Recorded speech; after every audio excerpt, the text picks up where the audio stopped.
12 years, and I've done many an interview with him, written columns on him, celebrating him, and he has also endorsed my book 11 Gods and a Billion Indians in the past.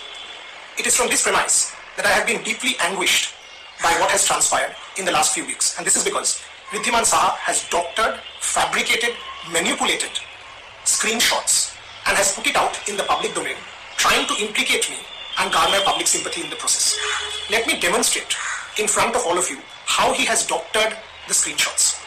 Please take a look at my screenshot, which is the real screenshot, and please take a look at what Wriddhiman Saha has put out as part of his tweet. You will see that he has deliberately blurred the date, he has deliberately omitted the dates, and he has deliberately inserted a missed call as part of the chat, trying to give people the impression that it is a continuous chat. Tampering number 1. Please check the timing of the missed call. It is 7:30 p.m. The chat above is 10:19. Can a call of 7:30 come after 10:19? All of us know the answer is no. Tampering number 2. If you see closely, zoom in, you will see that he has deliberately blurred the date in WhatsApp. If you message people on multiple different dates, the date divider comes. See my screenshot and you will know how he has tampered at multiple places so as to give people a completely wrong impression. There are many such cases of tampering as part of this screenshot. Now let me give you the sequence and why he did this.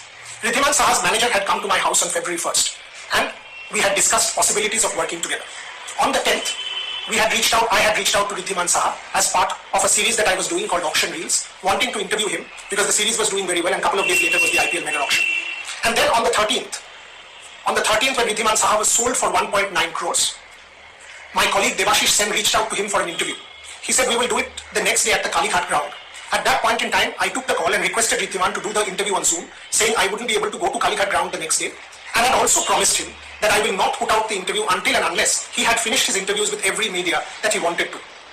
On listening to this, he promised me that the moment he reached home, he was 15 minutes away, at 8 p.m. he would call me and the moment I sent him the Zoom link, we would record the interview. Please also note, I have known this man for the last 12 years and we are friends. From 8 o'clock onwards, because he had promised, we reached out to him on at least 7-8 occasions trying to call him. At no point in time did he take the call. We kept trying and waited for at least 2.5 hours.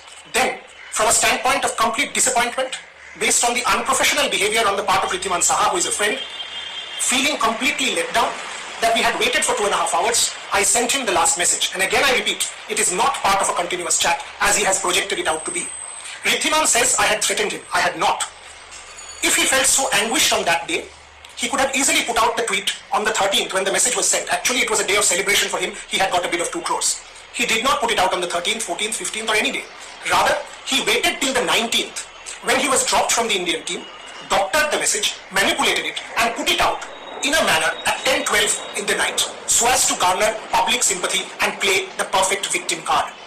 May I put it on record, I had not reached out or spoken or messaged Wriddhiman Saha for a single time post the 13th.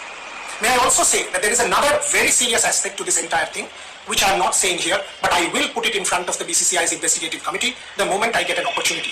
And may I humbly request the BCCI's investigative committee to give me a fair hearing for me to be able to demonstrate how Wriddhiman has on multiple occasions doctored and fabricated stuff and given people an entirely wrong impression. As a result of what he did, me and my family, my 72-year-old mother, my wife and my 8-year-old daughter were mercilessly trolled, heaping abuse on them for days on end. And it was very difficult for me to take that. We were all in shock. But my lawyers had advised me that we should not fight slander with slander and that I should take the strictest legal recourse. Now that Wriddhiman has decided to put my name in the public domain, my lawyers feel that this is a perfect case and a befitting case for us to serve a defamation notice on Wriddhiman Saha. We will soon be serving a defamation notice on him and I will come back to social media platforms to put out the defamation notice screen grab that we will be serving on Wriddhiman Saha very soon. At the same time, I have enough faith in the BCCI's investigation and investigative committee and request them to put out my side of the story. And as for everybody on social media, my request is, there is a different side of the story. Before you come to a judgment and troll and abuse and pronounce somebody guilty, please listen to the other side of the story. For in this case, I have done no wrong. At no point did I threaten Wriddhiman Saha. At no point did I call him on the 19th. At no point did I cross the line. If you put dampered, doctored messages of different dates as a continuous chat, that is the message you are giving to people. You are misleading people. If Wriddhiman has not doctored it, if Wriddhiman has not tampered with messages, then clearly I am guilty. Let him respond to this. Let him say that he has not. Final point, I am claiming again, I have never, in my career threatened anyone and only respected and celebrated sports people. And that is why they have talked to me for the last 20 years. I will leave it at that. Once again requesting the BCCI to allow me to present my side of the story with all the evidence in front of him to prove that Wriddhiman has done what he has done to garner public sympathy and play the victim card to ensure that what he